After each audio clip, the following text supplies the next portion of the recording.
Seyran Səxavət, Daş evlər. 1-ci kitab. Qadirdən məktub gəlmişdi. Məktub dünyanın o başından gəlmişdi. Dünyanın o başı çox uzaq idi. Afiq bacısını, arvadını və Əhmədin uşaqlarını götürüb yenə sirkə getmişdi. Əhməd dəniz vağzalının qabağında dayanıb maşınına söykənmişdi. Siqaret çəkirdi, gözləyirdi.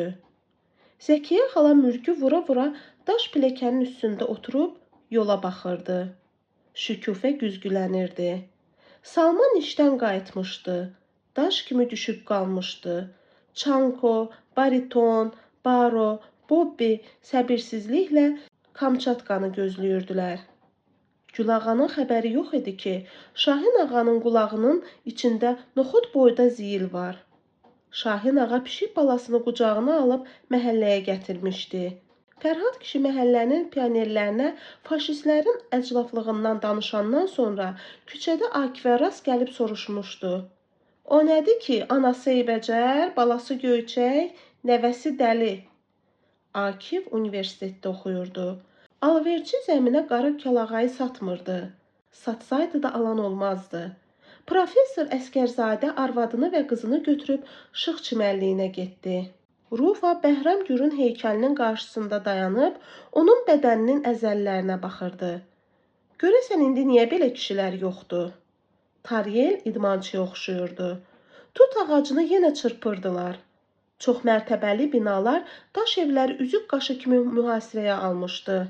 Daş evlər 100 il bundan əvvəl olduğu kimi durmuşdular və torpaq daş evlərin ağırlığına çoxdan öyrəşmişdi.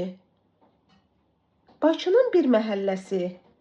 Buraya Sovetski və Kömürçü bazarı tərəfdən, Alimp mağazası və 5 mərtəbənin yanından gəlmək olar.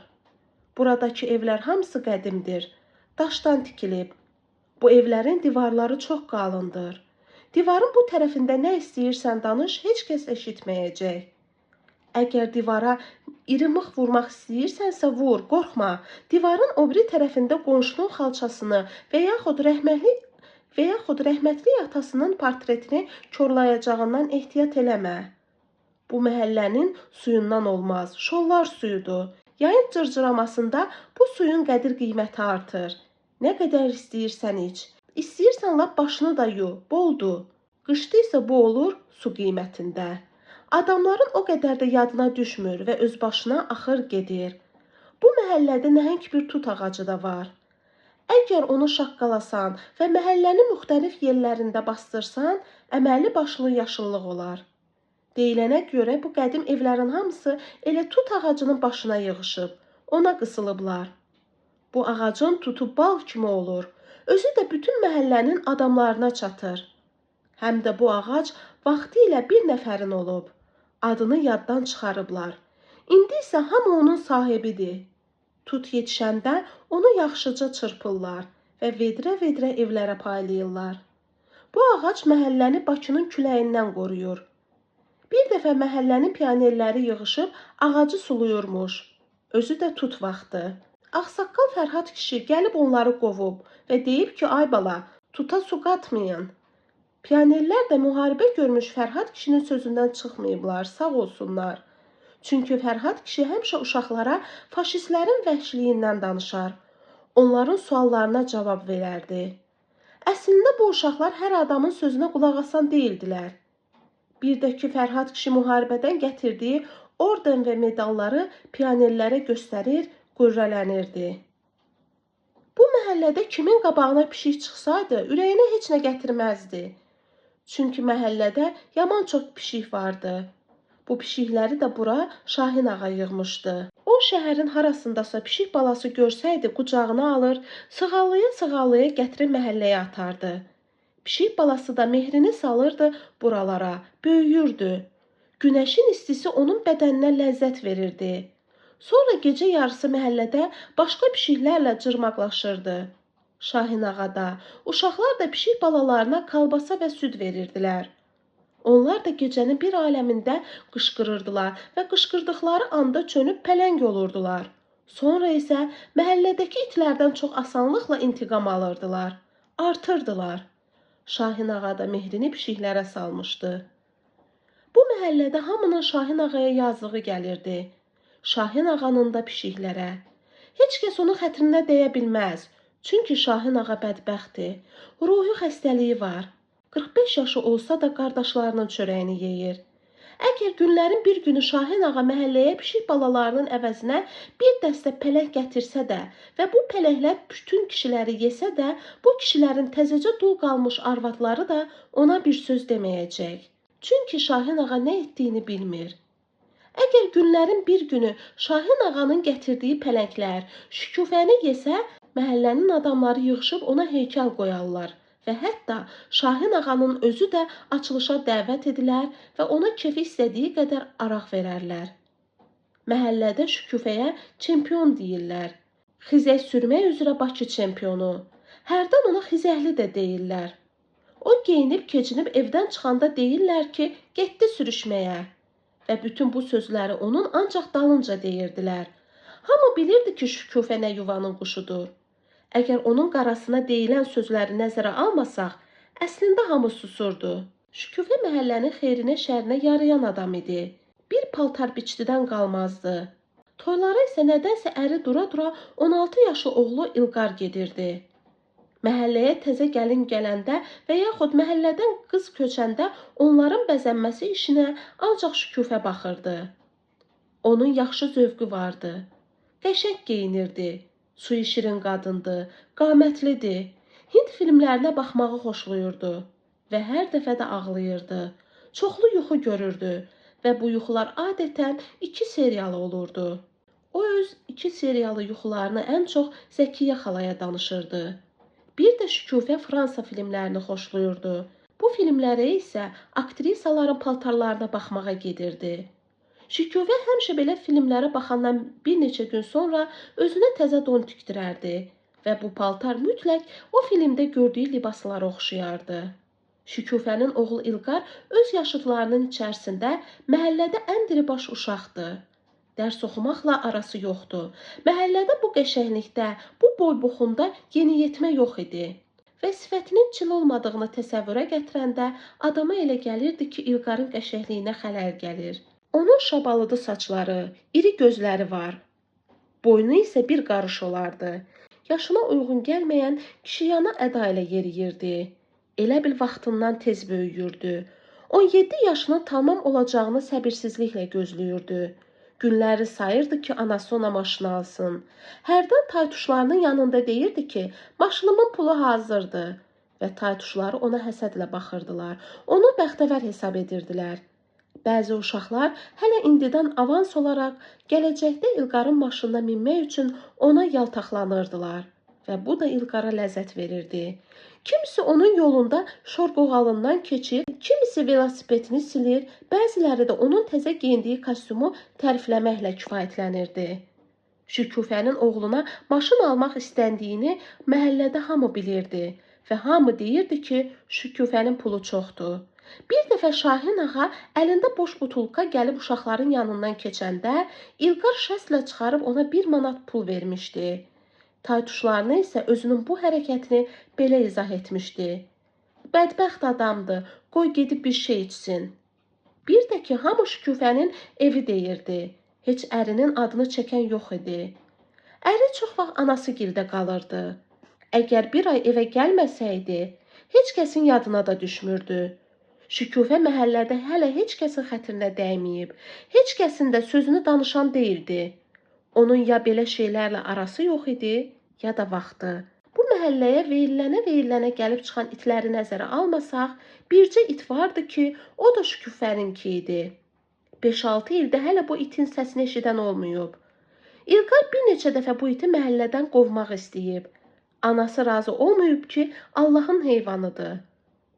Alverçi Zəminənin xallı pişiyi onların itindən təpərli idi. Bu pişik Şahin ağanın bütün pişiklərinin gününü göy əskiyə bürümüşdü. Şahin ağanın bütün pişikləri alverçi Zəminənin bu pişiyinə it kimi baxırdılar. Ancaq Şükufənin iti kimi yox. İt gərək hürsün. Bu isə qonaq ötürən idi, yeyib yatırdı. Çobanlar belə itə bir gündə yal verməzlər. Bu it şəhərdə çoban itlərinin adını batırırdı. Əgər bu it yaylaqda çoban itlərinin qabağına çıxsa, onun şiltiyini atardılar ki, sən bizim nəslin adını batırırsan. Bir gün İlqar sıçan dərmanı verib onu öldürdü və məhəllənin ortası ilə sürüyə-sürüyə aparıb zibilliyə atdı. Şükufənin itinin ölməyini də məhəllədə hamı bildi. Çünki hamı bütün günü məhəllədə olur. Yay aylarında isə bu məhəllənin adamları evlərinə yığılmaq bilmirdi. Uşaqlar bütün günü futbol oynayır, qocalar qəlyan çəkə-çəkə keçmişdən danışır, qız gəlin isə mövzu cəhətdən heç bir korluq çəkmədən hər şeydən danışırdılar və yorulmurdular. Məhəllənin səsküylü olmasına söz yox idi. Bu səsküy biraz da məhəllədəki 2 mərtəbəli mədəniyyət evi artırırdı. Buradakı müxtəlif dərnəklərə, kurslara gələnlər bu binadan ucalan musiqi məhəllənin həyatını daha da qaynar şəklə salırdı. Deyilənə görə bu bina bir bəyin olub. İnqilabdan sonra onu müsadirə ediblər və indi xalqa xidmət eləyir. Futbol üzrə dünya birinciliyinə, Məhəmməd Əlinin döyüşlərinə hamı bir yerdə baxır və bundan ləzzət alırlar. Pivə içə-içə açıq havada televizora tamaşa eləmək də onlar üçün bir növ istirahətdir. Futbol üzrə dünya birinciliyində Şükufənin oğlu İlqar Şahin ağanın qardaşı ilə mərcə gəlmişdi ki, İngiltərə çempion olacaq və 100 manat udmuşdu. Əgər uduzsaydı, Şükufə 100 manat verəcəkdi ki, uşağı pərt olmasın. Bunu məhəllədə yaşayan 30-a qədər ailənin hamısı bilirdi. İlqar udanda demişdilər ki, elələrinin bəxti yaxşı olur. Bu sözləri ən çox qadınlar deyirdilər. Bu qadınlara elə gəlirdi ki, Şükufə istəsə onlardan hər birinin ərini yoldan çıxara bilər. Məhəllədəki qadınların əksəriyyətinin ürəyində özlərindən asılı olmayaraq belə bir qorxu hissi var idi. Çünki Şükufə zalımın qızı onların hamısından qəşəng idi və özünü o yerə qoymaz, hamıya eyni gözlə baxardı. Şükufənin məhəllədə çox adama yazığı gəlirdi, ürəyi yanırdı. Məhəllədə özündən deyən kişilərdən bir ikisi Şükufəyə borcludur.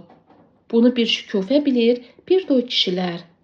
Zəkiyə xala da Şükufədən borc alıb oğluna toy eləmişdi. O borcdan hələ indi də qalır. Lakin bir dəfə də olsun bu pulun adını tutmayıb. Məhəllədə kirayədə yaşayan tələbənin də əlindən Şükufə çox tutub. Bayram günlərində isə Şahin ağanın arağını və plovunu İlqardan göndərib. Dalınca asıb kəssələr də Şükufəyə heç kəs yox deməyib, deyə bilməyiblər. Məhəllədə ayrı-ayrı həyətlər vardı. Şükufənin həyəti, Zəkiyə xalanın həyəti, alverçi Zəminənin həyəti, Quşbaz Gülağanın həyəti və ilaxır. Bir nəfər də subay mühəndis var idi ki, o da nadir hallarda görünərdi. Məhəllədə çox adam onun adını da bilmirdi. Nə vaxt gedib gələrdi, heç kəsin xəbəri olmazdı. Zəkiyə xala oğlu Afiqi təzə evləndirmişdi. Afiq taksi sürücüsü idi. Anasına və bacısına da o baxırdı. İşdən vaxt tapanda həyat yoldaşı xanımı və bacısını da götürüb sirkə gedirdilər. Bu, Afiqin istirahət və əyləncə üçün gedəcəyi yeganə yer idi. Teatrdan, filarmoniyadan xoşu gəlmirdi. Afiq balaca olanda ataları onları atıb getmişdi. Bir-iki il səs sorağı gəlmiş, sonra həmişəlik yox olmuşdu.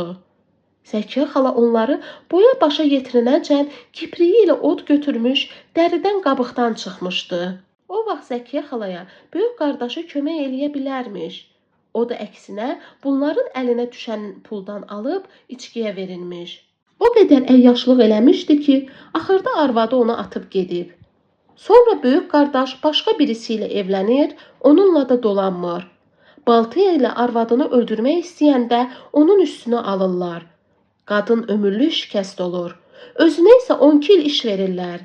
İndi məktubu çox uzaqdan gəlir. O da Zəkiyə xalanın başına çox oyunlar açıb. Saçından tutub məhəllədə sürüyüb. Ona görə ki, Zəkiyə xala balalarının boğazından kəsib ona araq pulu verə bilməyib. Zəkiyə xalanı elə itələyib ki, daş pillələrdən yubalanıb, qol qabırğası qırılıb. Ona görə ki, o hələ birinci arvadını öldürmək istəyəndə Zəkiyə xala onun ayaqlarına yıxılıb. Böyük qardaş bacısını nişan üzüyünə satıb. Ona görə ki, içməsə ölərmiş. O biraz içir, beyni dumanlanır, gözləri axır, Çox asanlıqla ağanəzər olur və necə istəyir elə edir. Bağdadda kör xəlifəni də adam yerinə qoymur. İçəndən sonra dünya olur onunku.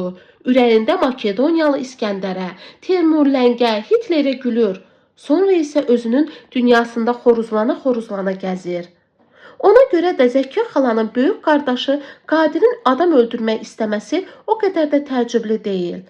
Qadir tutulandan sonra isə Zəkiyə xalanın həyətində və daş evlərin sakinləri yaşayan bütün məhəllədə demək olar ki, əminamanlıqdır. Qadirdən gələn hər məktub Zəkiyə xalanı gözləri qızarana qədər ağladır. Qardaşın məktubları bacısının ürəyini ağrıdır və Qadirin keçmişi Zəkiyə xalanın yadından çıxsa da gələcəyindən qorxur.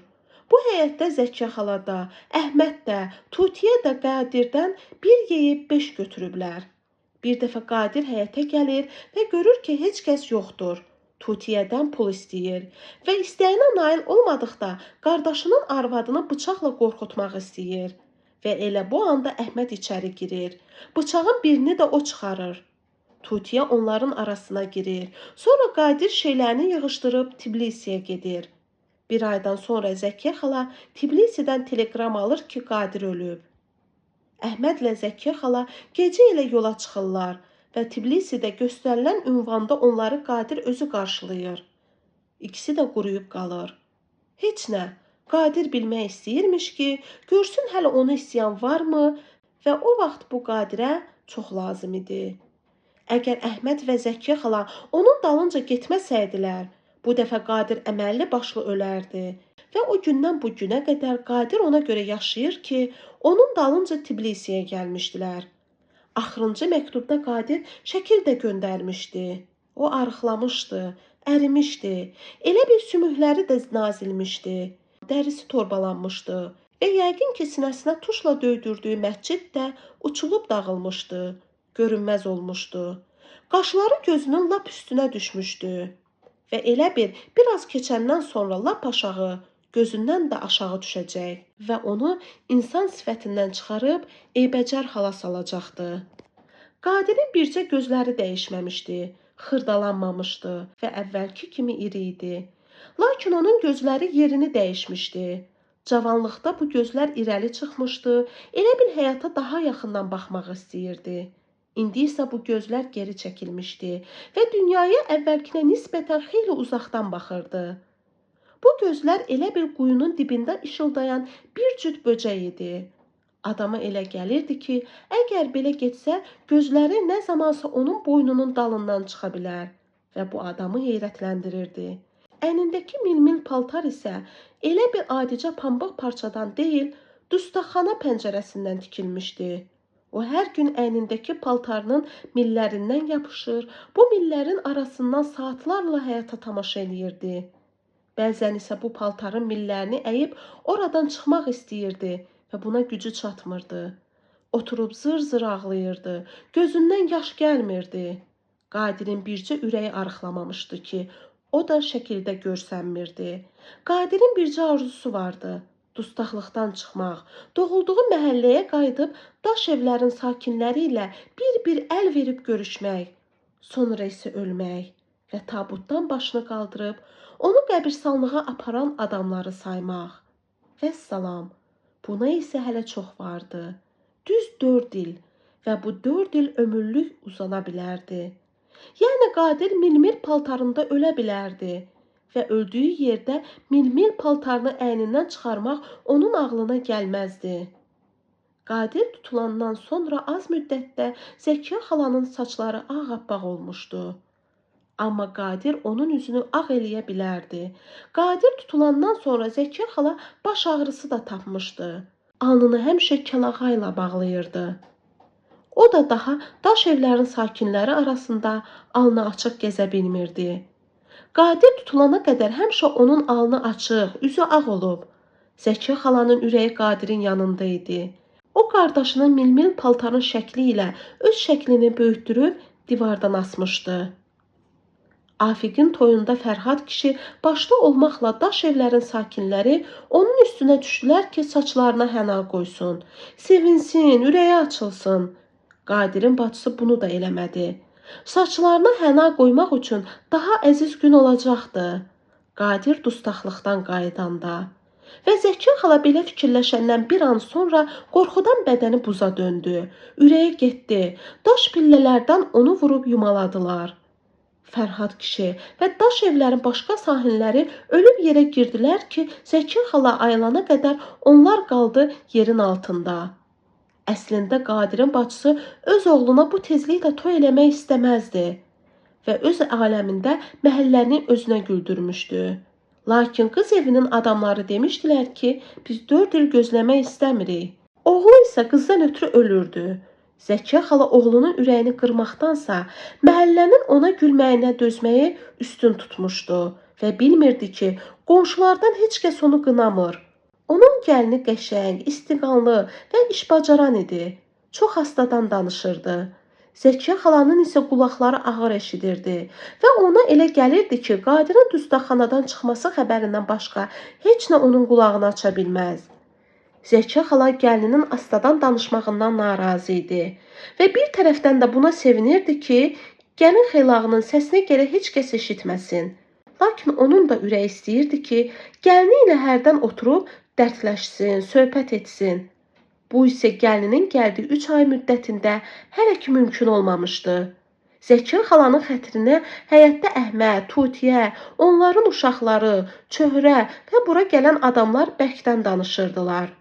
Qadirin bacısının bərkdən danışan adamlardan xoşu gəlirdi və özü də çox yüksəkdən danışırdı. Bütün günü həyətdə onun səsi gəlirdi. İlk günlər təzə gəlin xanıma elə gəlirdi ki, dəlxanaya düşüb. Və sonralar öyrəşdi. Xanım bu həyətə təzə gələndə elə bilirdi ki, qaynanası hirsli havalıdır. Zəkiyə xalanın nə vaxt əsəbləşdiyini təyin eləmək də çətin məsələ idi. Adamlar yalnız əsəbləşəndə hündürdən danışır, o isə həmişə belədir. Bəlkə də Zəkiyə xala həm də əsəbidir. Qadirdən yeni məktub gəlib. Əhməd, Tutiyə, Zəkiyə xala, xanım və Çöhrə Afiqin oxuduğu məktuba qulaq asırlar. Onlardan başqa bu məktuba həyətə girib çıxan uşaqlar da qulaq asır. Bu xanımın iştirakı ilə oxunan birinci məktub idi. Zəkiyə xala demişdi ki, xanım da bu evin adamıdır. Və hardasa bu etibar və hörmət üçün xanımdan minnətdarlıq gözləyirdi. Xanım ürəyi yuxa idi. Özünü saxlaya bilmədi. Ağladı və bununla da özünün də xəbəri olmadan qaynanasının əbədi məhəbbətini qazandı. Özündən başqa heç kəsin ağlamadığını görəndə isə yersiz hərəkət etmiş adam kimi qızardı, xəcalət çəkdi və qaynanası bunu görmədi. Zəkiyə xala qoymazdı ki, nə Çöhrə, nə də xanım əlini ağdan qaraya vursun. Evdəki bütün işləri özü görürdü. Bu ondan irəli gəlirdi ki, heç kəsin gördüyü iş onun canına yatmırdı. Bircə dəfə evdə qonaq olanda Çöhrəyə kartof soydurmuşdu. Onda da onu bərk damlamışdı ki, kartofu elə soymaq lazımdır ki, qabığı kağız kimi nazik olsun. Və sonra daha dərinə gedib demişdi ki, bütün kişilər çörək qazanan olsa da, evi dağıdan olurlar və arvadın qənaətçil olması günün ən vacib məsələsidir. Xanım Qadirin məktubunun oxunma mərasimində ağlayandan sonra Zəkiyə xala ilə Zəminənin ticarət əlaqələri meydana gəlib inkişaf elədi. Alverçi Zəminə hər dəfə ezamiyyətdən qaydanda şeyləri birinci Zəkiyə xalaya göstərir və o borc xərc xanıma şeylər alırdı və xanım da xoşbəxt idi. Analarının bu hərəkəti Afiqədə, Çöhrəyə də ləzzət verirdi. Zəkiyə xalanın dədə-babadan qalma bir qədər qızılı vardı. Saxlamışdı ki, öləndə heç kəsə minnət olmasın. Onluqları satıb onu yerdən götürsünlər. Onu da xanımın yolunda xərclədi və öləndə onu yerdən minnətsiz götürəcəklərinə həmişəlik inandı. Afiq 2-ci növbə işləyirdi. Zəkiyə xala qapının ağzında oturub oğlunun nigarançılığını çəkir, onun yolunu gözləyirdi. Xanımı isə yatmağa göndərirdi. Hətta hardansa gəlib görəndə ki, onun yerində gəlini oturub və ərinin yolunu gözləyir, çox pis olurdu və dərhal öz yerini tuturdu. Ona elə gəlirdi ki, nə qədər canı sağdır, Afiqin yolunu o gözləməlidir. Başqasının, hətta Çöhrənin, xanımın da gözləməsi onun ürəyinə yatmırdı. Afiqi özündən başqa kim gözləsəydi, onun qəlbinə dəyərdi və elə bilərdi ki, bununla Afiqi onun əlindən almaq istəyirlər. Zəkiyə xalanın oğlu yaxşı çəkməci olub. İndi isə anası ona yalvarır ki, əvvəlki sənətinə qayıtsın və onun nigarançılığına son qoysun. Lakin Afiqin tikdiyi çəkmələri indi heç kəs geyməz. Qabaqda geyinərdilər. Lap ona yalvaran da olurdu. Əlbəttə, Afiqin aləmində taksit sürücüsü çəkməcidən 100 dəfə abırlı iş idi və bunu anasına da başa salmışdı. Anası da onunla razılaşmışdı. Lakin Afiq hər dəfə işdən biraz gec gələn kimi Zəkiyə xalanın oğlunu çəkməci görmək arzusu yenidən baş qaldırır. İndi də Zəkiyə xala qapıda oturub oğlunu gözləyir və fikirləşirdi ki, Afiq gül kimi sənətini nahaq yerə atdı. Zəkiyə xalanın həyətinin nazik taxta qapısı 2-ci mərtəbəyə qalxan daş pilləkənin isə 12 pilləsi vardı. Hər dəfə o 13-cü daş pillə kimi hərəkətsiz dayanıb yol gözləyəndə oğlunu gah qapıları gəzən Bakı küləyi ilə, gah alverçi zəminənin xallı pişiyi ilə, gah da məhəllədə qumar oynamaqdan qayıdan sərxoş Əhmədlə dəyişik salırdı. Hava küləksiz olanda alverçi zəminənin pişiyi məhəllənin o başında dişi pişiklərlə boğuşanda və Əhməd Tutiyə ilə savaşıb evdə yatanda nazik, taxta qapı açılardısa, deməli mütləq Afiq gəlirdi. Pilləkənin 13-cü daş pilləsi gedib yatağına girirdi və daş kimi yatırdı. Əhməd sərxoş gəlmişdi və Tutiyə ilə dalaşmadan paltarlı yuxuya getmişdi. Alverçi zəminənin pişiyi məhəllənin o başında dişi pişiklərlə xeyli boğuşduqdan sonra yorulmuşdu və 2 mərtəbəli evlərin ona aid olan hissəsində mətbəxdə istirahət edirdi. Tut ağacının saysız-hesabsız yarpaqlarının biri də tərpənmirdi. Nazik, taxta qapı 2 dəfə müxtəlif tərzdə cırıldadı və Afiq gəldi. Onu görən kimi Afiqin çəkməci sənətinə xəyanət etdiyi anasının yadından çıxdı. Afiq ona dedi ki, bugün şoferlər qarajda danışırdılar ki, amnistiya olacaq. Afiq bu sözləri çox adi şəkildə və ciddi dedi. Anası soruşdu. Görəsən Qadirə düşəcək? Afiq, bilmirəm dedi. Gedib çörəyini yedi və yatdı. Zəkiyə xalanın isə gözlərindən yuxu getmədi. Görən Qadir qayıdacaq. Əgər Qadir gəlsə və xanımın üstünə bıçaq çəksə, özümü öldürərəm. Səhər Afiq işə gedəndə anası yenə ondan soruşdu. Ay Afiq, Qadirə düşəcək? Afiq isə ona cavab verməmişdi. Tutiyə Afiqdən soruşmuşdu. Yəni Qadiri buraxacaqlar? Əhməd Afiqdən soruşmuşdu. Qadir həmişəlik gələcək? Çöhrə Afiqdən soruşmuşdu. Afiq, biz də burada qalacağıq? Bircə xanım sevinmişdi. Zəkiyə xala yarandığı günə qarğış elədi. Zəkiyə xala olmasaydı, Afiq olmazdı və xanım da olmasaydı, Zəkiyə xala Qadirin gəlməsinə sevinərdi. Zəkiyə xala qorxurdu ki, xanımın yanında biabır olsunlar. Zəkiyə xala öz canından da qorxurdu və çox şeydən qorxurdu. Qorxurdu ki, Qadir qayıtsa, çöhrəni alan olmayacaq. Zəkiyə xala özünün qardaşı ilə böyütdüyü şəkildən utandı və onu çıxarıb yastığının altına qoydu. Oradan da götürüb dəmir sandıqda gizlətdi və sandığın ağzına yekə kilid vurub açarı alt paltarının düymə yerinə bağladı. Qayıdıb həyəti süpürdükdən sonra zəmbili götürüb soğan almağa getdi. Qadirin qayıtmasını heç kim istəmirdi. Heç kəs bir-birinin yanında deməmişdi ki, Qadir gəlməsin. Tutiyə ilə Əhmədin arasında da bu söhbət olmamışdı. Əgər onlardan hər birini məhşər ayağına çəksən də, heç kəs boynunu almayacaqdı. Əhməd də, Tutiyə də, Afiq də, Zəkiyə xala da, çöhrə də istəyirdilər ki, Qadir gəlməsin. Lakin Əhməd də, Tutiyə də, Afiq də, Zəkiyə xala da, çöhrə də bu sözü deməyə utanırdılar. Onlar bir-birindən utanırdılar. Təklikdə hamısı deyərdi. Hamısı. Əhməd Qadirdən də, Zəkiyə xaladan da kiçikdir. O da taksi sürücüsüdür. Lakin adı işdədir. Əslində Əhməd xalça alveri ilə məşğuldur. Onun özü də, Ağ Moskviçinin nömrəsi də Mahaçqalada, Krasnovodskda və Orta Asiyanın bir çox şəhərlərində məşhurdur. Qarayanız, içməyəndə qara dinməz olan Qızıldiş Əhməd öz işinin öhdəsindən layiqincə gəlirdi. Əhməddən söhbət düşəndə Tutiyə deyirdi ki, onun ərindən yoxdur. Qazanclıdır, bircə içməyə işləri korlayır. Əhməd hər gün içir, amma heç kəsin xətrinə dəymir. Yalnız qumardan qaydanda Tutiyə ilə səs küyləri gəlir. Bir-iki dəfə Tutiyə acıq eləyib atası evinə gedib.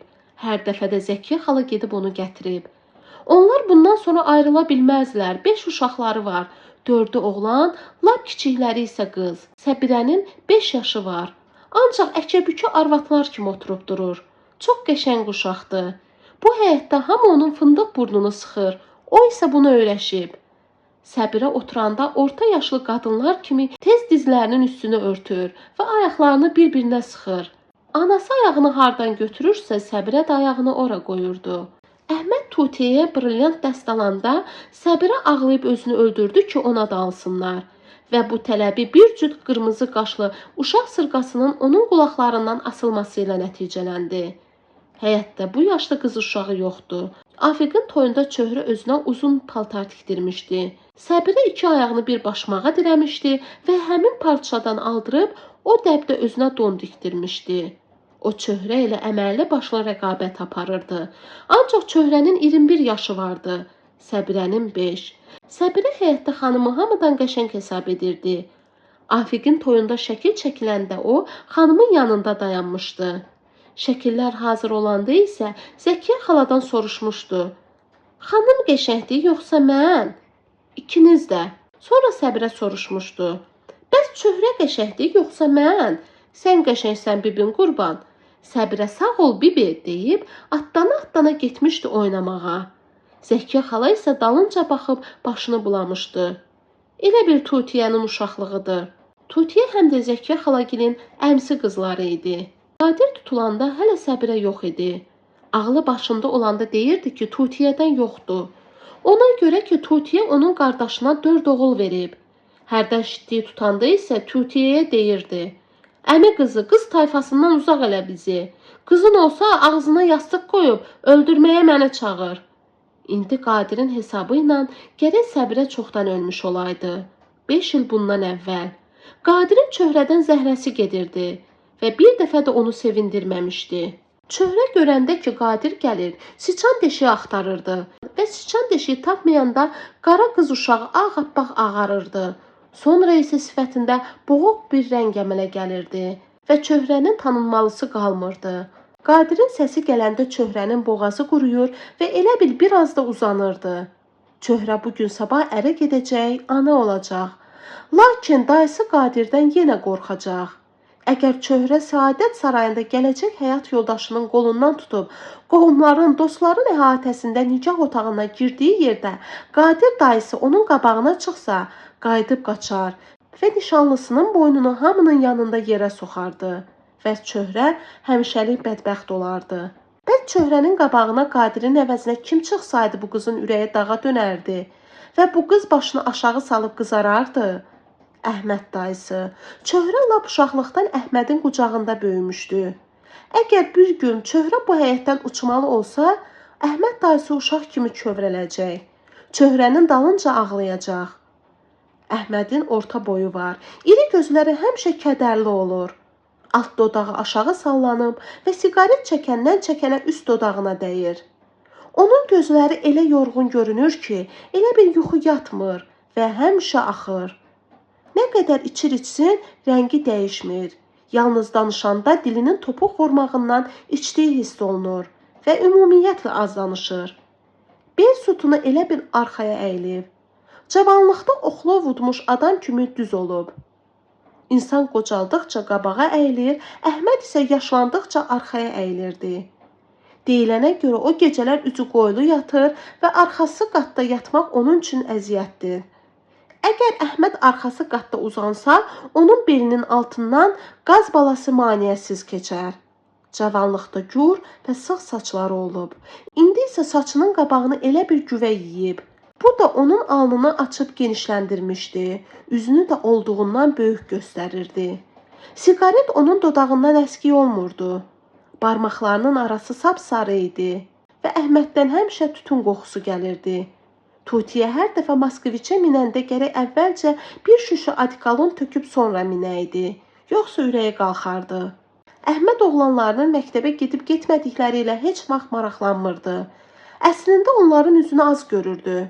Əhməd evdən çıxanda və qaydanda uşaqlar yatılı olurdular. O gözləyirdi ki, Səbirə məktəbə getsin və onun dərslərinə özü nəzarət etsin və Səbirə əlaçı olsun. O fikirləşirdi ki, oğlanlar oxumasa da olar. Hardan olsa bir tikə çörək tapıb yeyərlər. Ancaq qız gərək mütləq oxusun. Olmadı elə, oldu belə. Çöhrənin də oxumasında Əhmədin rolu az olmuyor. Zəkiyə xalanın Afiqin toyunda şüküvədən borc aldığını Əhməd sonralar eşitmişdi və o vaxtdan bacısını danışdırmırdı. Zəkiyə xala Əhməddən ona görə borc istəməmişdi ki, Tutiyədən ehtiyat etmişdi. Qorxmuşdu ki, evlərinə narazılıq, söz-söhbət düşər. Tutiyə əmsi qızı olsa da Zəkiyə xalaya oxşamırdı. İstəyirdi bütün dünya onunki olsun və gözü ancaq öz qabağına çəkirdi. 18 il əvvəl Tutiyə bu həyətə gəlin gələn günü daş pilləkənin birinci mərtəbəsindəcə sürüşüb yıxılmışdı, pərt olmuşdu və onun anası demişdi ki, Zəkiyənin işidir və bu da Tutiyənin ağlına batmışdı. Halbuki Tutiyə yıxılanda Zəkiyə xala üzünə əl atıb özünü qızıl ala qana bulamışdı. Tutiyə isə bunun əvəzinə belə çıxmışdı. Afiqin toyunda hamı durub gəlinin dalınca gedəndə Tutiyə onu gec dəvət etdiklərini bəhanə eləyib qan qaralığı salmış. Həyətdə tək qalmış və hamı gedəndən sonra durub aşağıdan ikinci və üçüncü pilləyə 2 qəlib sabun sürtmüşdü. Xanımı haykü ilə gətirmişdilər və o ayağına elə ikinci pilləyə qoyanda sürüşmüşdü. Alnı daşa dəyib qanamış, toyun mübarək olsun güzgüsü pul-pul olmuşdu. Xanımın ürəyi getmişdi və Əhməd onu qucağına alıb ikinci mərtəbəyə qaldırmışdı. Tutiyə Zəkiyədən beləcə intiqam almışdı. Toy güzgüsü sındığına görə Zəkiyə xala öləndə də rahat ola bilməyəcəkdi. Deyirlər güzgü sınmağı bədbəxtlik gətirir. Pillələrə Tutiyənin sabun çəkməsi isə heç kəsin ağlına da gəlməmişdi. İndi Tutiyə hər gün xanımın alnındakı çapığı görür və desək ki, xəcalət çəkirdi, vicdanı ağrıyırdı, qırmızıca yalan olardı. Desək ki, ürəyi açılırdı. Yenə inanmayın. Sadəcə olaraq vecinə deyirdi. Tutiyə bu barədə əvvəllər bir və yaxud da 2 dəfə fikirləşib bu nəticəyə gəlmişdi. Əgər mən nahaq iş tutub pilləkənə sabun sürtmüşdümsə, gəlin gələnə qədər Allah pilləkəni uçurtmalı idi. Xanım da yıxılıb alnını çapmazdı. Allah pilləkəni uçurtmayıbsa, deməli mən haqlıyam. Özünə beləcə haqq qazandırmışdı. Əgər Tutiyə fikirləşsəydi ki, bəlkə Allah da qohum əqrabaya qoşulub gəlin gətirməyə gedirmiş, onun bu hərəkətindən xəbərsiz imiş və onun cəzasını da sonra verəcək, qorxusundan bağrı çatlayardı. Lakin hələlik Tutiyə bu barədə fikirləşməmişdi və yəqin ki, qocalanda fikirləşəcəkdi. Əgər o qocalanda da bu barədə fikirləşməsəydi, onda Tutiyə mütləq şeytan balası idi. Əhmədin bacısını danışdırmamasını Tutiyə qohum qonşuya verdiyi intervyusunda belə izah etmişdi. Zəkiyəni baldız yerə girsin. Oğlunun toyunda məni saymayanda bilmirdi ki, Əhməd də onu adam yerinə qoymayacaq. Tutiyənin bax, bu sözlər Əhmədin qulağına çatmışdı və əgər Zəkiyə xala olmasaydı, Əhməd Tutiyəni ya döyüb öldürəcəkdi, ya da şüküfənin iti kimi ona sıçan dərmanı verəcəkdi. Çünki Əhməd hirslənəndə Təbriz xalçasını kilimdən seçə bilmir və Tutiyənin təqsirindən xəbərsiz olan Allahı da tanımır. Tutiyənin anasının hörməti və iqtidarı Allahınkindən çox idi. Çünki qızının günahından anasının xəbəri var idi və onu gürültüsüz alqışlamışdı. Allahın isə bu işlərdən xəbəri yox idi və bəndələrinə zəif nəzarət etməsi adamı şübhələndirirdi. Əhməd səhər-səhər Bakı dəniz vağzalında xeyli gözləmişdi. Krasnovodskdan orta yaşını keçmiş, saqqallı, sol əlinin baş barmağı kəsik bir nəfər gəlməli idi. Əhməd xalçaları ona təhvil verəndən sonra gələn həftəyə qədər boş vaxtı qalacaqdı və o bir həftəliyə dincəlməyə getmək istəyirdi. Onu Zəkiyə xala məcbur eləyirdi ki, lap əldən düşmüsən, biraz get canına qulaq as. İndi o axırıncı dəfə Tutiyəni döyəndən sonra bacısı ilə danışırdı. Hətta bir dəfə Zəkiyə xalanı sirkə də aparmışdı ki, biraz gülsün, kefi açılsın. Lakin sirkin əvvəlindən axırına bacısının donağı biraz da aşağı sallanmışdı. Bugün axşam da Əhməd dəniz vağzalında saat 11-ə qədər hərləndi. İstədiyi adamı tapa bilmədi və maşına minib geri qaydanda onların məhəlləsində kirayədə yaşayan tələbəni gördü. Tələbə sərxoş idi. Bir-iki nəfərin əhatəsində nə isə danışırdı və dilindən çox əli hərəkətdə idi. Əhməd onlara yaxınlaşıb özünü tələbəyə göstərdi. Onu bu vəziyyətə qoyub getmək istəmədi. Tələbə Əhmədi görəndə özünü uşaq kimi qonşusunun üstünə atdı. Əhməd dayı, uşaqlar mənim qonşumdur, tanış olun. Uşaqlar bir-bir Əhmədə əl verdilər və biri ona göz vurdu. Bu o demək idi ki, Akifi evə aparmaq lazımdır və Əhməd başını tərpətdi. Əhməd Akifi bu vəziyyətdə görəndə çox təəccüblənmişdi. Çünki o 4 ildir Əhmədgilin məhəlləsində yaşayır, hələ heç kəs onu bu halda görməmişdi. Akif abırlı, mərifətli oğlandı. Universitetdə əla oxuyurdu. Əhməd onun atasını da tanıyırdı. Ağsaqqal adam idi. Əhməd maşını saxladı. Akif ciblərinin hamısını axtarandan sonra 2 qəpiklik tapdı. Maşından düşdü və telefon budkasına girdi. Yarım saat kiminləsə söhbət etdi. Qayıdıb maşına mindi.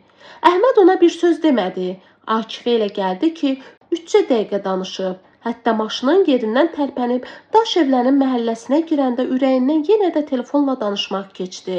Lakin bu arzusunu özündən yaşca böyük qonşusunun yanında biruzə vermədi. Akif Əhmədin boynunu qucaqlayıb üzündən öpəndən sonra başından düşdü. Küçə qapısını açıb içəri girdi. Balaca pəncərəsinə işıq pərdəsi çəkildi. Soyunub yerinə girdi və bu işıq pərdəsi səhərə yaxın öz-özünə əridi. Akif saat 11-ə qədər yatdı. Ayılandan sonra 1-2 dəfə can dildən gərnəşdi. Ayağa qalxan kimi tez hisli, qara çaydanı doldurub qazın üstünə qoydu. Onun otağına bir çarpayı və bir stol güclə yerləşmişdi. Stolun yanında divarda İranın və Əfqanistanın o qədər də böyük olmayan xəritələr asılmışdı. Çarpayı tərəfdə isə İran müğənnisi Ququşun, Məhəmməd Əlinin, Bridget Bardonun, Sophie Lorenin, Pelinin, Alla Pugaçovanın və nənəsi Firəngizin şəkilləri vurulmuşdu. Rəfdə fars dilində müxtəlif kitablar vardı. Stolun üstündə büllur külqabını isə ona Reyhan gətirmişdi. Otağın sağ küncündə palıd ağacından çaxır çəlləyi vardı və bu çəlləyi gələn günü öz tələbə yoldaşları ilə boşaltmışdılar. Paltarını asdığı yerdən bir qədər aralıda Tutanxamonun qaynanası Nefrititinin mis üzərinə döyülmüş əksi vardı. Bu döyməni də ona Reyhan bağışlamışdı. Bundan başqa üstündə şahə qalxmış at şəkli olan qalustuku Donhill, siqaret alışqanı da Akif ad günü münasibəti ilə Reyhandan hədiyyə qəbul eləmişdi. Akif 1-ci kursun elə ilk semestrindən öz professoruna nifrət etmişdi və bunun köklü səbəbi vardı. Onların qrupundakı 7 nəfərdən 6-sı oğlan idi. Bircə qızları vardı. 1-ci kursun fars dili imtahanından professor ona 4 verdi. Sinifdə hamıdan geri qalan, Zika çağırılan Ziya adlı oğlanı isə əla yazdı. Akif də bərk dilxor idi. Ziya olsa 3 ala bilərdi. Akif hövsələsiz idi. O, professora ağzına gələni deyib sinifdən çıxdı. Əgər fars dili imtahanı 1-ci olsaydı, bəlkə də Akif o biri imtahanlara gəlməzdi. Ziyanın dili və tələffüzü çox pis idi. O, həmişə axırıncı partada əyləşərdi. Adamlarla üzbəyüz söhbət eləməli olanda da lazımi məsafədən xeyli aralıda dayanardı. Çünki o danışanda az qala adamın üzünə tüpürə-tüpürə danışırdı. Sinifin qapısı qəfil cırıldasaydı, Ziyanın ağzı qulağının dibinə qədər bir anlığa əyilirdi. Özü isə küt idi. Akif gözlənilmədən 4 almışdı və bu onu Allahın evinə qədər yandırırdı. Tələbə yoldaşlarının, tanışlarının üzünə baxa bilmirdi. Ən çox da Reyhandan utanırdı və qızın yanında əməlli başlı pərt olmuşdu. Akif özü ilə oxuyan uşaqları da, Reyhanı da qəbul imtahanları vaxtı görmüşdü və nə qədər çalışırdısa, Ziyanı yadına sala bilmirdi. Bəlkə heç o imtahanlara gəlməyib. Nə bilmək olardı, bəlkə də gəlib. Hər halda Ziyanın 5 alması çox qəribə görünürdü. Akifin 4 alması həmişə haqdan, ədalətdən divanından danışan professorun hörmətini uşaqların yanında heç endirdi. O gündən Akif professora salam vermədi. Çünki Akifə elə gəlirdi ki, insan gərək hörmət elədiyi adama salam versin və əks təqdirdə o özünü ikiyüzlü hesab edərdi və Reyhanın ondan zəhləsi gedərdi. 3-cü kursa qədər Akif sinif yoldaşlarını öyrəşə bilmirdi. Nə isə onlardan acığı gəlirdi. Akifə elə gəlirdi ki, əgər dünya dağılsa onun tələbə yoldaşlarının vecinə olmazdı. Geyim-kecimləri çox yaxşı idi. Hamısının Bakıda evləri, eşikləri, amma həmişə Akifdən borc alırdılar. Və Akif təəccüblənirdi. Niyə atalarından pul almırlar, gəlib məndən istəyirlər? Bu borcları çoxu qaytarmırdı. Akif də üstünə vurmurdu. Tələbənin borcu nə olar ki? 3 manat, 5 manat. Həm də Akifə elə gəlirdi ki, professor ona 4 verən günü gərək onlar durub etiraz eləyəydilər. Lakin Akif onlarda bu kişiliyi görməmişdi. Bircə Reyhan etiraz eləmişdi. Və Akif bu qara şirin qızı onların hamısından qeyrətli hesab eləyirdi. Akif sarışın, dolu oğlan idi və tələbə yoldaşlarının hamısını beşlik taxta hesab eləyirdi. Və bu beşlik taxtalar da hamısı ondan çəkinirdilər. Onların dil pəhləvanı olması da Akifi bezdirmişdi. Akifin hələ 1-ci kursda qəzetdə şəkli və şeirləri çıxanda bu beşlik taxtaların heç biri gəlib onun əlini sıxmamışdılar və qrupun adından yenə onu Reyhan təbrik eləmişdi. Universitetdəki şeir gecəsində tanınmış şairlə yanaşı Akif şeir oxuyanda da Reyhan ona bir dəstə gül verib əlini sıxmışdı. Onda da bu beşlik taxtalar az qalmışdılar ki, ortalarından çatlasınlar. O tələbə şair kimi televizorda çıxış eləyəndə Reyhan bəlkə də Akifin Firəngiz nənəsi qədər sevinmişdi. 4-cü kursla, lap bu yaxınlarda Akifin ilk şeirlər kitabı çıxanda isə Reyhan qanad açıb göylərdə uçmuşdu. Universitetə, bütün Bakıya da yuxarıdan, yüksəkdən tamaşa etmişdi. Akif də ilk kitabını ilk dəfə Reyhana bağışlamışdı və Reyhan təzədən baş götürüb göylərə uçmuşdu. Sonra isə Akif dekanlığa gəlib bütün müəllimlərə kitab bağışlamışdı. Bircə professordan başqa. Akif ona da kitab verməyi istəmişdi. Lakin bilməmişdi ki, Reyhan buna necə baxar. Onunla bu barədə məsləhətləşməyi isə özünə sığışdırmamışdı. Reyhana bağışladığı kitaba uzun-uzadı götür-qoy eləyəndən sonra bu sözləri yazmışdı. Tələbə yoldaşım Reyhan xanıma, hörmətlə, Akif Meşəbəy oğlu. Reyhan isə onun kitabını aparıb atasının kitabxanasında balzakla yanaşı qoymuşdu və ona elə gəlmişdi ki, gecələr Akif Meşəbəyə oğlu durub balzakla söhbət edəcək. Reyhanın atası professor Əskərzadə isə qızına zarafatyana demişdi. Adamın gərək adamı olsun ki, kitabını balzakla yan-yana qoysunlar. Reyhan isə demişdi, ata, Akif təpədən dırnağa istedaddır. Kaş bircə semestr onunla bir sinifdə oxuyasan, onda mənə inanardın. Əgər Akif kitabının üstünü yazsaydı ki, əziz bacım Reyhana yadigar olaraq, yəqin ki, Reyhanın ürəyi qırıq-qırıq olardı və Akif sonra nə qədər çalışsaydı, bu qırıqları bir yerə yığa bilməzdi.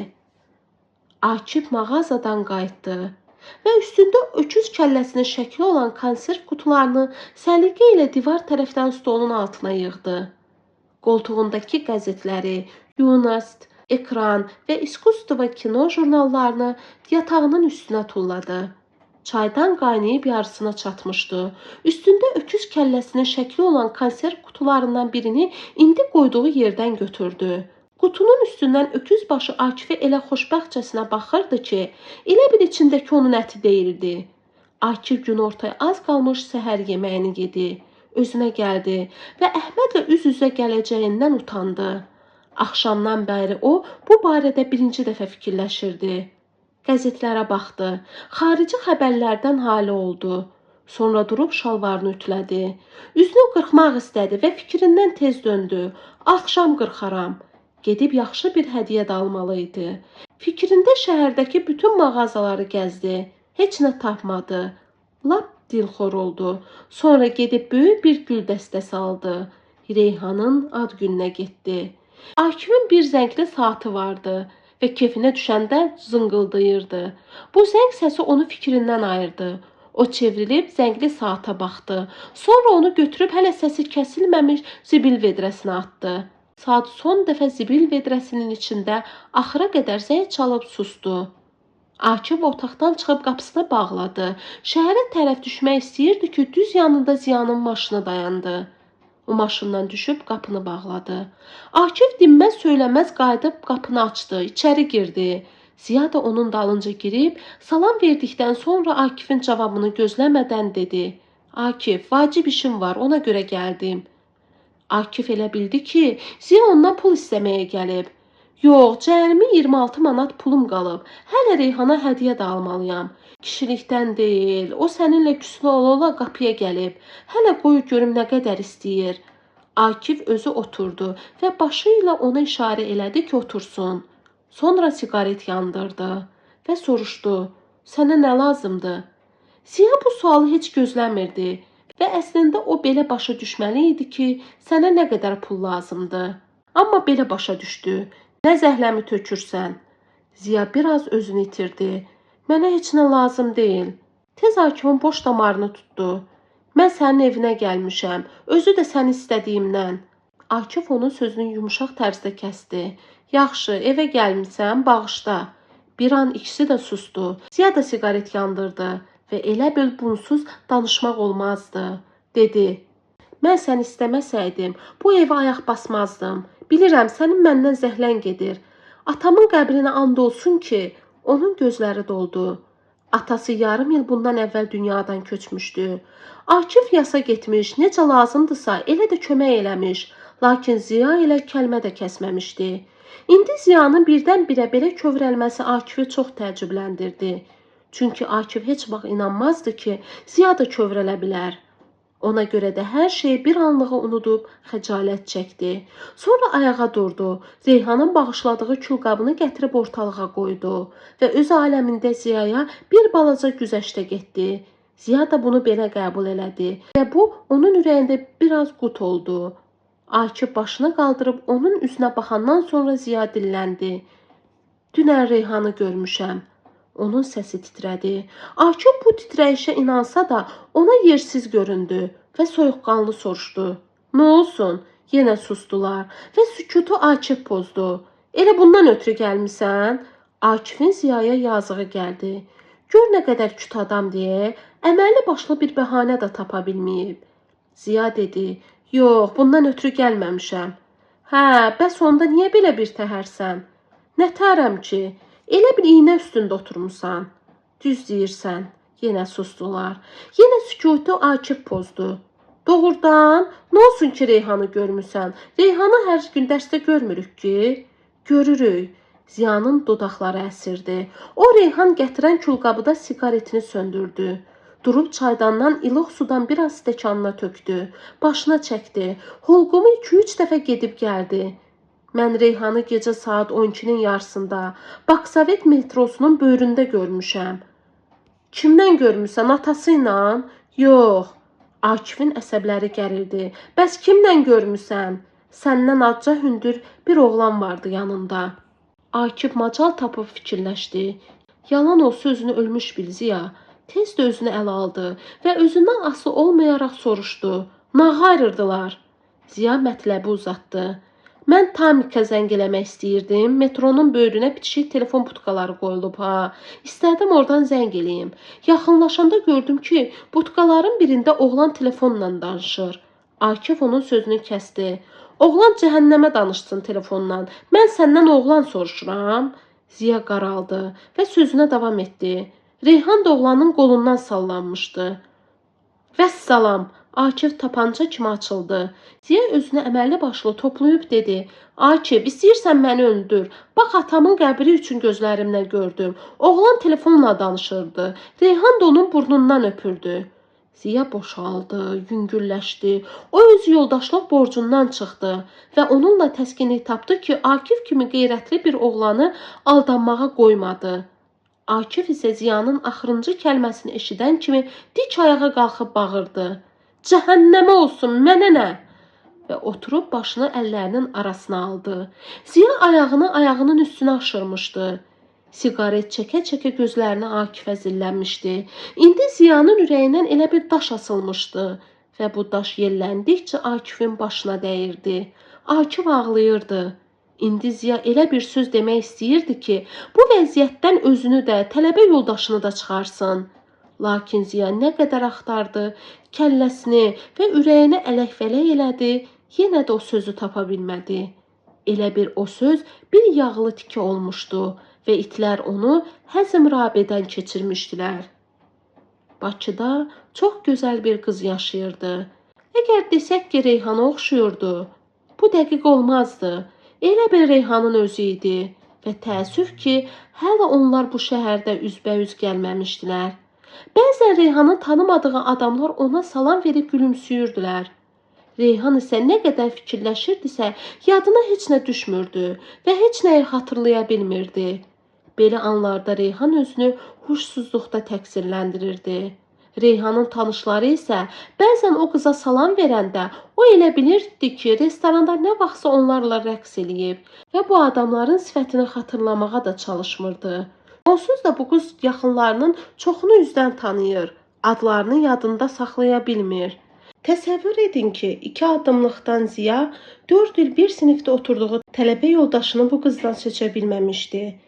Əgər bir gün Reyhan bu qızla qarşılaşsa, yəqin ki, ikisi də quruyub qalar və elə bilərlər ki, qarşısındakı insan yox, bədənnüma güzgüdür. Əgər Ziya bu qıza əl verib onunla görüşsəydi, yenə xeyri yox idi.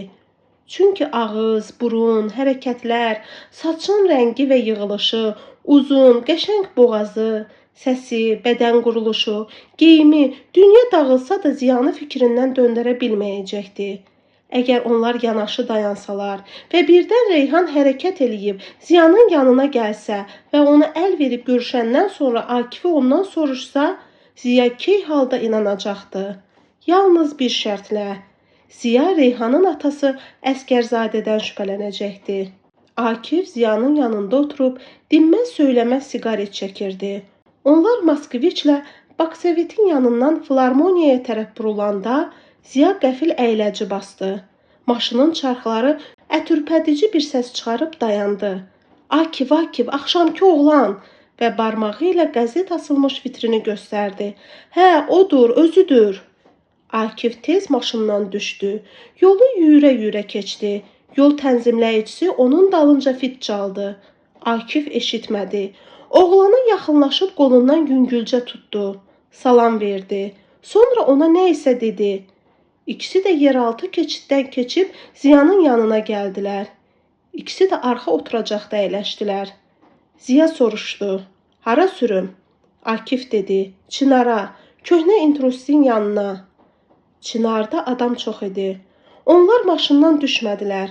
Akif üzünü oğlana tərəf tutdu. Ürəyinizə heç nə gəlməsin, sizdən xahiş eləyirəm. Oğlan onun sözünü kəsdi. Mənim ürəyimə heç nə gəlmir, sözünüzü deyin. Oğlanın axırıncı sözləri bir başqa cür səsləndi. Ziyaya da, Akifə də toxundu. O doğrudan da Akifdən biraz sündür idi. Sözünüzü deyin. Akif istədi ki, onun burnunu dartıb qopartsın ki, daha öpməlisi qalmasın. Özünə sığışdırmadı. Kişilikdən deyil, o tək biz 2 nəfər. Bir də ki, onun nə təqsiri var?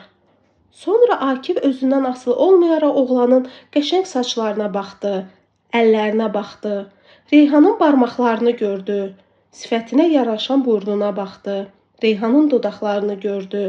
Akif Reyhanın əllərini, qollarını, barmaqlarını və dodaqlarını gördü. Özünü görmədi. Oğlan qəşəng idi. İdmançıya oxşuyurdu və Akifə elə gəlirdi ki, dünyada ən eybəcər adamdır. O ömründə ilk dəfə özü haqda belə düşünürdü. Dünya onun üçün Ziyanın Moskviçindən ibarət idi. Maşında əyləşənlərin 3-ü də kişi idi və onlar bərk darıxırdılar. Bu 4 təkərli dünyanın əhalisi bir an susdu. Ziyanın Akifə yazığı gəldi. O heç vaxt onu belə görməmişdi. Akifin boğazı qurumuşdu. O udqunub soruşdu. Siz dünən gecə saat 12-nin yarısında harda olmusunuz? Oğlanın üzü bir balaca bozardı. Çox lazımdı? Kinayə ilə soruşdu. Akif, çox. Baksavetin yanında idim, evimizə zəng eləyirdim. Akifin ürəyi düşdü və tappıltısını eşidən olmadı. O ağardı. O qızı çoxdan tanıyırsınız? Oğlan biraz da bozardı. Şəstinə toxundular. Lakin özünü o yerə qoymadı. 3-4 aydır, nə olub ki? Oğlan sualının cavabsız qaldığını görüb özü danışmağa başladı. Təzə intrüzdə tanış olmuşuq, barda. Ziya özü də bilmədən söhbətə qarışdı. Nişanlındır? Bu dəfə oğlan əməlli başlı incidir. Yox hələ, nişanlındır. Gəzirəm özüm üçün. Vaxtımı keçirirəm. Nə olub axı? Akif Ziyaya Baksavetin yanına sürməyə dedi. Maşın yerindən tərpələn kimi oğlana heç nə olmayıb dedi. Oğlan təəccübləndi. Baksavetin yanında maşından düşdü və keçib həmin qəzet vitrininin qabağında dayandı. Başladı idman qəzetini oxumağa. Ziya Akifi evə gətirirdi. Sonra Akif Reyhana yazdığı şeirləri bir-bir Ziyaya oxuyub hamısını kitabdan cırdı. Reyhanın gətirdiyi külqabı da yandırdı. Akifin kitabında cəmsi 3 şeir qalmışdı. İndi onun kitabı şeir kitabına oxşamırdı. Sifəti isə insan sifətinə. Gözləri az qala yerindən düşüb sınacaqdı.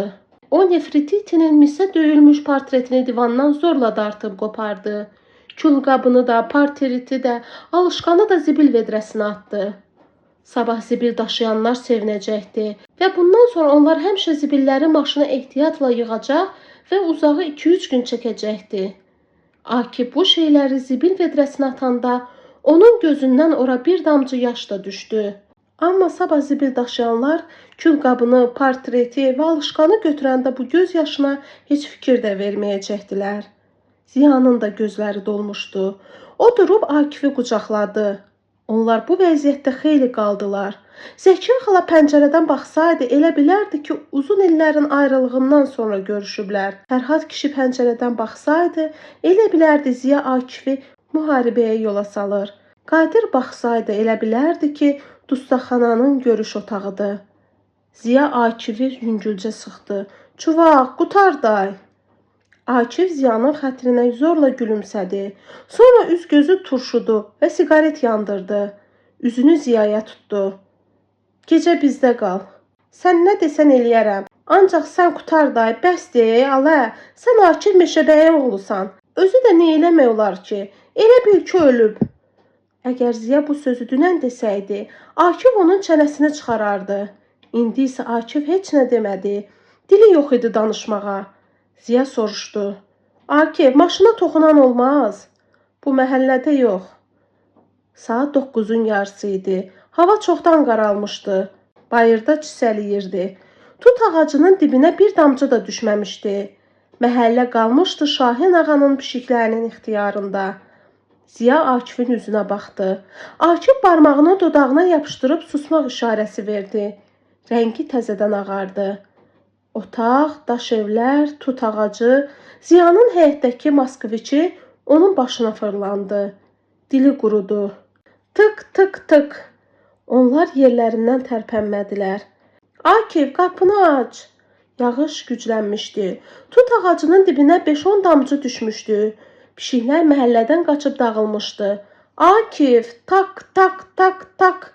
Əgər Ziya olmasaydı, bəlkə də qapını çoxdan açmışdı Akif. Qadın ayaqqabısının taqqıltısı bir-iki addım uzaqlaşan kimi Akif qapıya yaxınlaşıb diz çöktü və açar yerindən döngəni burulub gözdən itənə qədər Reyhanın dalınca baxdı.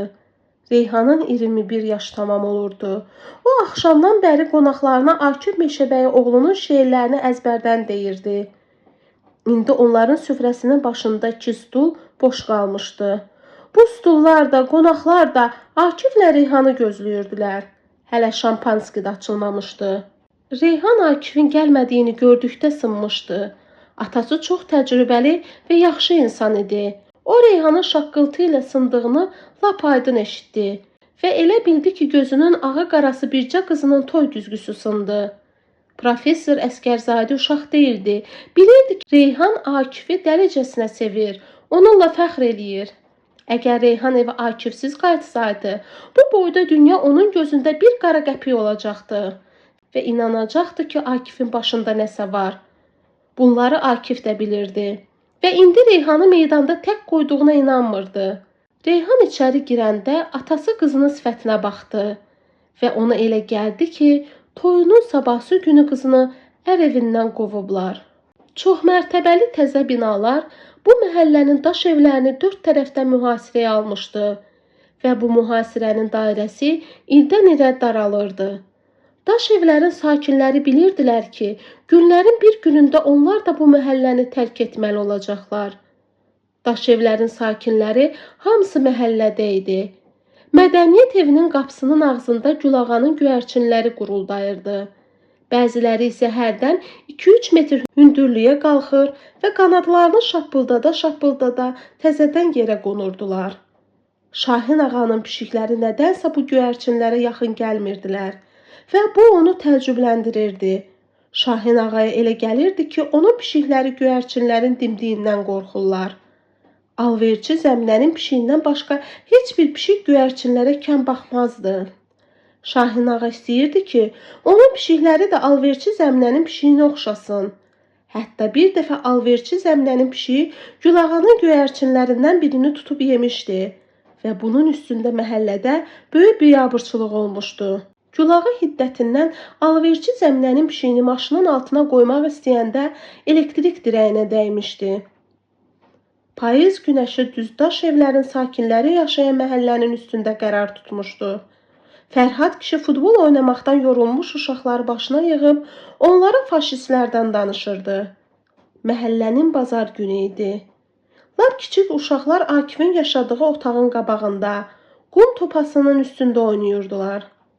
Onlardan sol tərəfdə Əhməd maşının qabaq təkərlərini sökmüşdü. Məhəllənin girəcəyində isə maşın yuyurdular. Maşın yuyulan yerdən biraz aralı qadınlar məclis qurmuşdular. Onların da yanında Şahin ağanın anası qabağına bir vedrə tum qoyub əyləşmişdi. Tum vedrəsinin böyründəki kiçik ləyəndə isə şirin quşlar, saqqız və Winston siqaretləri qoyulmuşdu.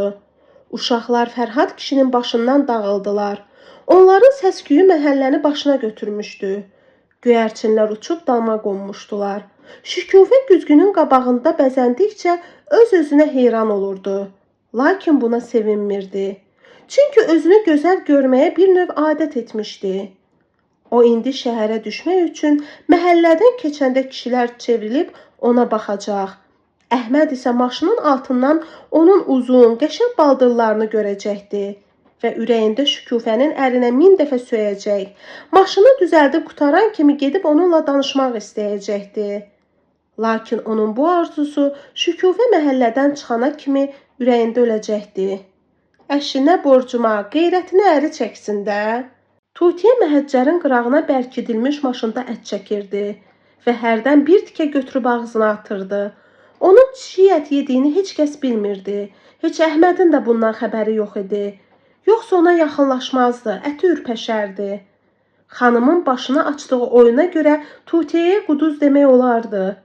Çiğ ət yeyən adamdan nə desən çıxar və bəlkə də buna görə hərdən Tutiyənin vəhşiliyi tutur.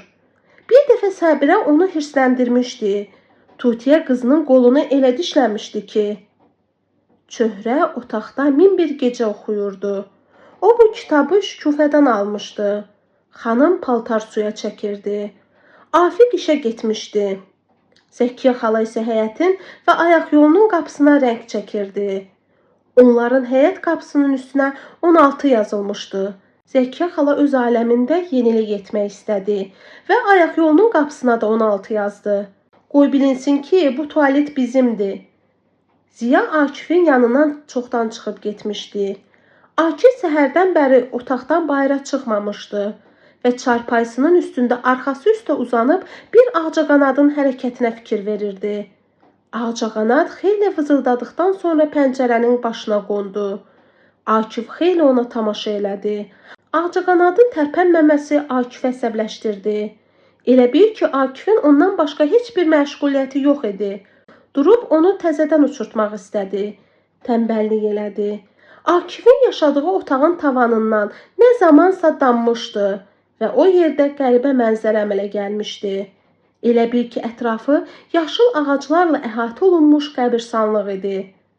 Akif bu mənzərədə hətta uşaq qəbri də tapmışdı. Akif tavanda ancaq qəbirstanlığı görürdü. Halbuki daman yerdən pəncərəyə tərəf rəngi elə səliqəsiz çəkmişdilər ki, elə bir oğlanla qız rəqs eləyirdi və Akif bunu görmürdü. Onun ürəyi sıxılırdı. Pəncərənin baş tərəfinə təzədən baxdı. Ağcaqanad ora yapışıb qalmışdı. Bu nöqtə boyda canlıda hövsələyə bax. Bu dəfə Akif tənbəllik eləmədi. Durub ağcaqanadı uçurtdu və ağcaqanad otaqda dövrə vurub pəncərədən məhəlləyə uçdu. Akif fikirləşdi ki, əgər bu il qış keçən ilki kimi mülayim keçsə, gələn yay ağcaqanadın sayı hesabı olmayacaq. Məhəllənin o biri başında isə böyük bir tiyanda qır qaynadırdılar. Kiminsə evinin damına qır salacaqdılar. Məhəllədə tez-tez belə qır tiyanı qaynayırdı.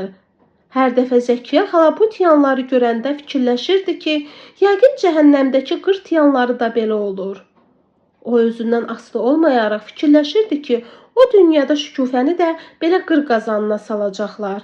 Şükufə isə bu işıqlı və gen dünyada öz kefində idi və 100 dəfə belə qır tiyanı görmüş, ağlına heç nə gətirməmişdi. Əgər Tutiyənin piləkənə sabun sürtməyindən Zəkiyə xalanın xəbəri olsaydı, yəqin ki, qır tiyanında Şükufənin yanında Tutiyəyə də bir yer saxlayardı. Bir də Zəkiyə xala həmişə belə qır tiyanlarını görəndə özündən asılı olmayaraq qardaşı Qadiri fikirləşirdi və hər dəfə də belə fikirləşdiyinə görə özündən zəhləsi gedirdi. Qır tiyanının altını 2 nəfər qalayırdı.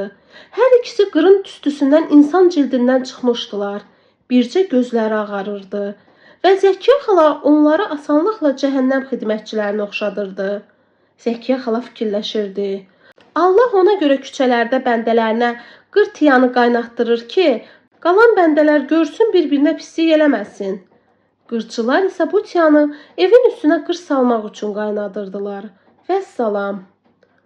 Afiq Volqanı məhəllədə saxladı. Həyət qapısını açıb içəri girəndə sağ əli rəngə bulaşdı. Sonra başını buladı.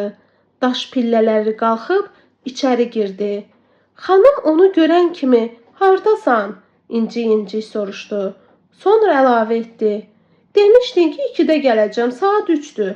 Dodağını büzdü. Afiq onun sualına cavab vermək əvəzinə dedi. Sabah sirkə bilet almışam. Doğrudan bir an sevinib təzədən dodağını büzdü. Bax, bundan sonra saat neçədə gələcəyini demə. Sən gələnə qədər mənimki mənə dəyir. Afiq ona yaxın gəldi. Sol əli ilə xanımın boynundan tutub onu sinəsinə sıxdı. Saçını sığalladı. Boğazından öpdü. Sabah sirkə gedirik. Su içində sirkdir. Zavqarımız yaman tərifləyir. Anamı da aparaq. Xanım onu yüngülcə itələdi. Və bu da Afiqə xoş gəldi. Afiq ondan 9 yaş böyük idi. O hələ xanıma uşaq kimi baxırdı. Dikeç əllərini yox. Baş üstə. Afiq yerindən tərpənmədi. Di tez ol. Gözlərim üstə. Afiq yenə yerindən tərpənmədi. Bu dəfə Afiqin boğazından yapışdı. Güya ki onu boğurdu. Çöhrə əlində kitab içəri girəndə gördü ki, xanım Afiqin boğazından yapışıb. Dedi. Gəlin, mənim qardaşımı niyə boğursan? Xanım onun zarafatla cavab verdi. Özüm bilərəm, onun ixtiyarı məndədir. İstəsəm boğaram, istəməsəm boğmaram. Çöhrə, sən adam boğmağa gəlmisən? Afiq xanımın əvəzinə cavab verdi. Görürsən də, hələ qorxuram bir gündə səni boğsun. Çöhrə söz altında qalmadı. Səni boğar, məni boğa bilməz. Zəkiyə xala girdi içəri. Söz-söhbət yığışdı. Dördü də süfrə arxasına əyləşdi. Afiq indi tələsirdi, tez-tez yeyirdi. Sənə deməmişəm ağzını marçıldatma. Xanım özünə məxsus şəkildə cinləndi. Çöhrə də zarafatla əlavə etdi. Arvadın sənə demir ki, ağzını marçıldatma. Baş üstə xanımlar. Afiq tələsirdi. O biraz da qəsdən eləyirdi və elə bil onun ağzında palçıq tapdalayırdılar. Afiq xanımın bu cür hirslənməyindən ləzzət alırdı və bilirdi ki, bu cür əsəbləşməyin arvadının sağlamlığına dəxlisi yoxdur. Zəkiyə xala bu söhbətlərin heç birini eşitmirdi. O hamıdan tez qutardı və durub həyətə düşdü. Yun çırpmağa başladı. Afiq çay içə-içə yaxşı iştah nümayiş etdirən xanımı çöhrəyə göstərib dedi. Bax, sən də elə yesən, silotka kimi olmazsan. Xanımın ağzı dolu idi və Afiqə cavab verə bilmədi. Ağzı boşalandan sonra isə gec oldu. Çəp-çəp və şirin-şirin Afiqə baxmaqla kifayətləndi. Boyuna görə xanımın dolu bədəni vardı. Afiq çayının son qurtumunu içdi. Çörək üstə midilənən çöhrəyə dedi. Belə getsə, hörümçəkdən can istəyəcəksən. Çöhrə də xanımı göstərdi. Hamı sənin arvadın kimi ağır çəkili olmaz ki. Xanım da ona cavab verdi. İndi arıq olmaq moddur. Afiq çöhrənin burnunu sıxıb çıxdı. Ay ana, çöhrə Afiqin dalınca qışqırdı. Xanım çöhrəyə baxıb gülümsəndi. Afiq həyətdən dedi. Axşam bəlkə gec gəldim. Çıxdı. Maşına mindi. Sovet küçəsinə getdi. Meydanı sola burulub, dəniz qırağı ilə yavaş-yavaş sürməyə başladı. O həmişə nahardan qaydanda dəniz kənarında bir dövrə vurur, sonra isə özünü şəhərin lap mərkəz hissələrinə verirdi.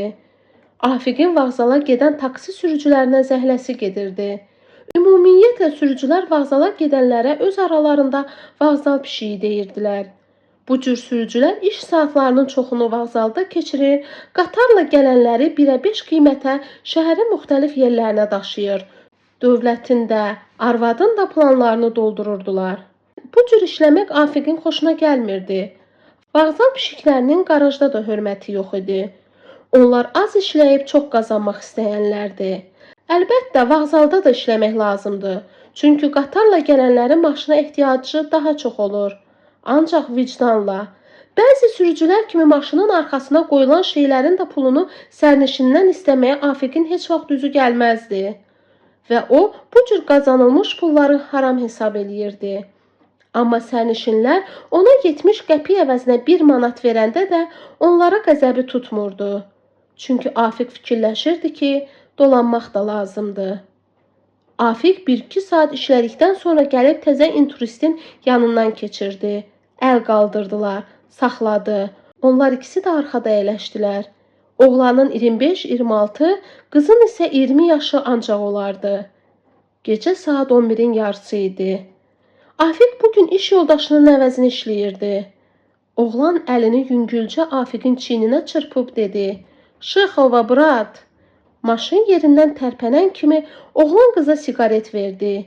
Birini də özü yandırdı. Oğlan yenə əlini yüngülcə Afiqin çiyninə vurdu. Brat, incimirsən ki, zəhmət veririk. Ayıb şeydir. Bayırda hava biraz da soyuq idi. Afiq öz tərəfindəki şüşəni indirdi ki, salonun tüstüsü çıxsın. Oğlan əlini yüngülcə Afiqin çiyninə vurdu. Siqaret çəkənə oxşamırsan. Afiq çox sakit cavab verdi. Yox, Malburadır. Əlini yüngülcə Afiqin çiyninə vurdu. Sonra qayıdıb mənalı qıza baxdı. Yəni ki, bu nə qanır, Malbura nədir, Winston nədir?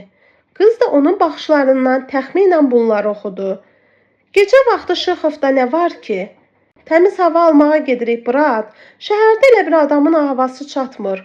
Oralar açıq olsa, bəlkə bir qutab da yedik. Afiqin rastına bugün elə sərnişinlər çıxmışdı ki, söhbət eləyə bilməmişdi.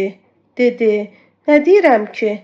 Maşın Şıxova yaxınlaşırdı. Dənizin şırıltısı eşidilirdi və qarşıdan gələn maşınlar onların böyründən keçəndə bir anlığa dənizin səsi kəsilirdi. Elə bil ki, bu səs dənizin ortalarından gəlir. Dənizin ortaları isə zil qaranlıq idi və hərdən adama elə gəlirdi ki, bu səs həm də qaranlığın səsidir. Dənizin səsinin qaranlığın səsinə qarışması dənizi gecə vaxtı çox vahiməli göstərirdi. Oğlan əlini yüngülcə Afiqin çiyninə vurdu. Elə burada saxla, onsuz da restoranın işıqları sönüb. Afiq maşını saxladı. Onlar düşdülər və təmiz hava udmağa başladılar. Afiq də sükan arxasında əyləşib onların təmiz hava udmağına baxırdı. Düş gəl, burada yaxşı hava var. Oğlan əli ilə qaranlığı göstərdi. Afiq dedi, elə buraların da havası yaxşıdır. Əlinin birini sükana çırpdı. Təxminən nə qədər hava alacaqsınız? Yarım saat. Biraz çox oldu. Onda 25 dəqiqə. Afiq dedi. 15 dəqiqə, oğlan cavab verdi. 20 dəqiqə. Elə bil bazarda alver edirdilər. Onlar 20 dəqiqəyə razılaşdılar. Oğlanla qız lap dənizə yaxın getdilər. Qaranlığa girdilər. Afiqə elə gəldi ki, onun sərnişinləri bu qaranlıqdan çıxıb qayıda bilməyəcəklər. Əti ürpəşdi. Heç 10 dəqiqə keçməmiş onlar qaça-qaça gəldilər və maşına oturdular. Oğlan qıza siqaret verdi. Özü də birini yandırdı. İkisi də lig kostyumu geyinmişdi və ikisinə də çox yaraşırdı. Qız başını oğlanın çiyninə qoymuşdu. Oğlan salonun işığını yandıranda Afiq güzgüdə qızın iri, yorğun gözlərini gördü. Ağappaq sifəti elə bir ay parçası idi. Afiq bunları görən anda qız ondan xahiş elədi. Biraz dənizə yaxın sürmək olar? Bu dəfə Afiq şübhələndi. Özünü o yerə qoymadı. Maşını yerindən tərpədib dənizin 3-4 addımlığında dayandı. Afiq işığı keçirmədi. İşıq ox kimi dənizə sancılmışdı. Elə bir yaralı dəniz bu işıqdan yapışıb yellənirdi və onun qolları yorulanda əlləri bu işıqdan üzüləndə gedib qaranlığın dərinliyinə yıxılacaq və onun səsi quyunun dibindən gələcək. Qız Laura lakı çəkilmiş barmağı ilə salonun işığını keçirtdi. Afiq soruşdu. Gedək? Oğlan dedi. Gedək. Afiq maşını tərpətmək istəyəndə oğlan dedi. Dayan və tez maşından düşüb qaranlığa tərəf getdi. Afiq maşının işığını söndürdü. Dəniz qaranlığa yıxıldı və qız geriyə söykəndi. Afiq dönüb qaranlıqda onun gözlərinə baxdı. Onun gözləri dişi pişin gözləri kimi yanırdı. Dodaqları əsirdi. Afiqə elə gəldi ki, bu qızı hardansa tanıyır. Amma nə qədər fikirləşdisə, xatırlaya bilmədi. Sənin adın nədir? Rufa. Bu dəfə Afiq təmkinlə soruşdu. Bəs bu oğlan sənin nəyindir? Qız əsəbi və yorğun-yorğun dedi. Heç nəyim. Oğlan qaranlıqdan çıxıb gəldi. Maşına oturan kimi sol əli ilə qızın çiynindən tutub özünə sıxdı. Və qız da ona sıxıldı və müqavimət göstərmədi. Əli ilə oğlanın saçını sığallayanda Afiq çaşıb qaldı. Bəlkə mənim gözümə görünüb, bəlkə qulağıma səs düşüb. Volqa nərildəyib yerindən tərpəndi. Köhnə inturistin yanına çatanda oğlan əli ilə yüngülcə Afiqin çiyninə vurdu. Saxla. Oğlan ayağını maşının döşəməsinə, boynunu isə oturacağın yuxarısına sıxdı. Sinəsinə irəli verib əlini yüngülcə dar şalvarının cibinə dürtdü. Oradan bir 25'lik çıxardıb Afiqə verdi. Afiq yalandan qurdalandı. Pulun artığını qaytarmaq istədi. Bu dəfə oğlan biraz bərkdən əli ilə Afiqin çiyninə vurub dedi. Lazım deyil, çox sağ ol. Şıxının havası bahalı havadır. Amma bir də heç vaxt dəqiqə söhbət eləmə. Afiq dinmədi. Oğlan başı ilə qıza işarə eləyib dedi. Bunu da aparıb atarsan Baksovetin yanına. Yaxşı Rufa, zəng elə. Sonra qız onun burnundan öpdü. Oğlan qapını əda ilə çırpıb getdi. Maşın yerindən tərpənən kimi Afiq çevrilib qıza nəzər saldı. Doğrudan da zalımın qızı elə bir ay parçası idi. Alnında çox zəif sezilən ləkə də ayın üzündəki ləkəyə oxşuyurdu. Axı mən bu qızı hardan tanıyıram? Gör nə qədər tanış gəlir. Bəlkə nə vaxtsa sərnişinim olub. Yox, sərnişinim olmayıb. Tanıyıram, görmüşəm, elə belə görmüşəm. Tanıyıram bunu, tanıyıram. Qız Afiqin yaman xoşuna gəlmişdi. Xanım olmasaydı, Zəkiyə xala 13-cü daş pillə kimi pilləkənin başında mürgüləməsəydi, səhərə kimi onunla bir yerdə qalardı. Onu yatmağa qoymazdı və səhər ondan ayrılanda yenə görüş təyin eləyərdi. Afiq maşını Baksovetin qabağında saxlayan kimi qız maşından düşdü. Qapını çırpdı və içəri şəhərə tərəf üz tutdu. Afiq maşını saxlamamışdan əvvəl beynində belə bir cümlə qurmuşdu. Sabah görüşək. İndi Afiq qızın dalınca baxır. İstəyirdi ki, maşını təzədən onun yanına sürsün. Onu böyründə otuzdursun. Qız isə tələsmədən, sallana-sallana, naz ilə yeriyirdi və inanırdı ki, sürücü oğlan onun dalınca baxır. Qız döngəni burulub gözdən itəndə Afiq dilləndi. Heyf, getdi.